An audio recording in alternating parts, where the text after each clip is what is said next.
Hello बच्चों, let's read the question. The question says, a circular park of radius 20 meter is situated in a colony.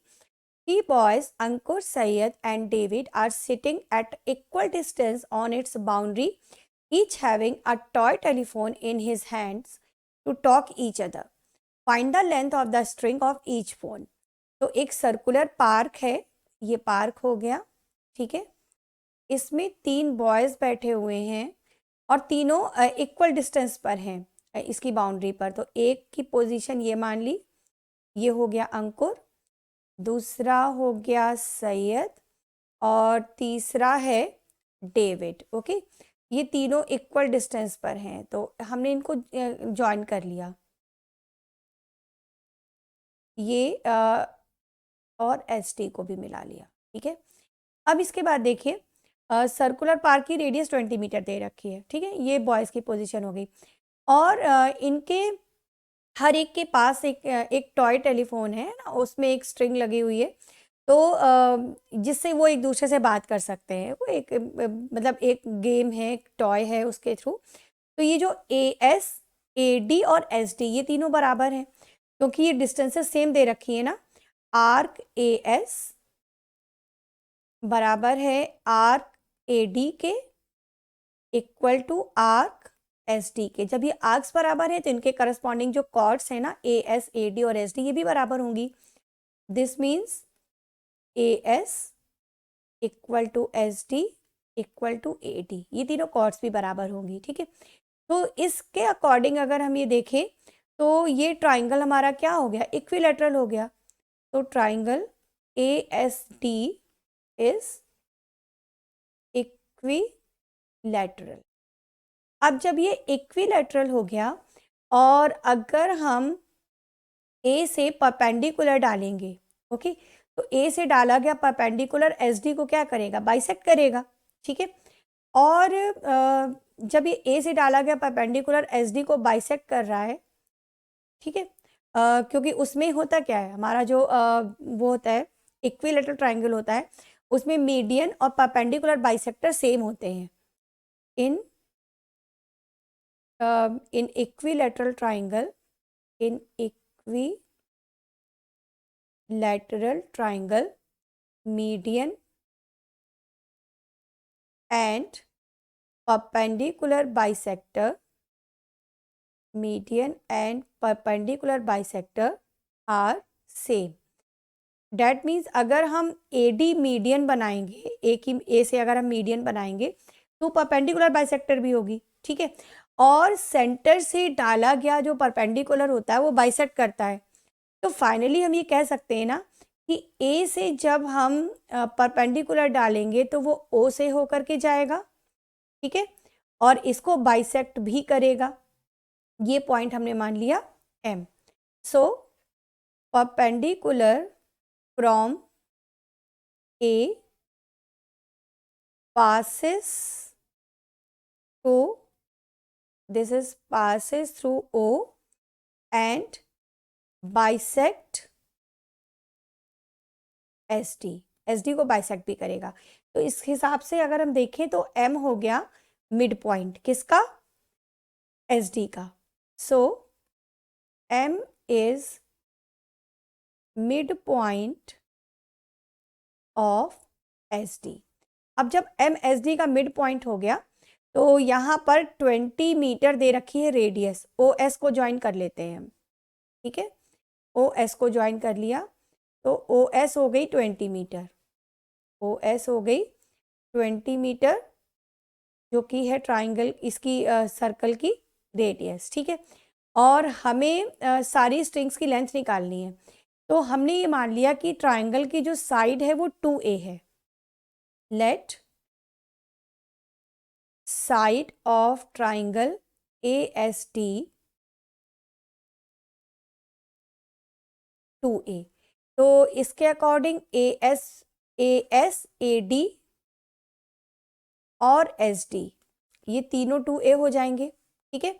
तो अगर हम SM निकालें तो SM क्या हो जाएगा, 2A का हाफ हो जाएगा। ये सब मीटर में ही ले रखे हैं हमने सारी डिस्टेंसेस, ये सब मीटर में है, तो ये हो जाएगा 2A का हाफ, ओके। तो अब हमारा क्वेश्चन यहाँ से स्टार्ट हो जाता है कैलकुलेशंस इसके अंदर।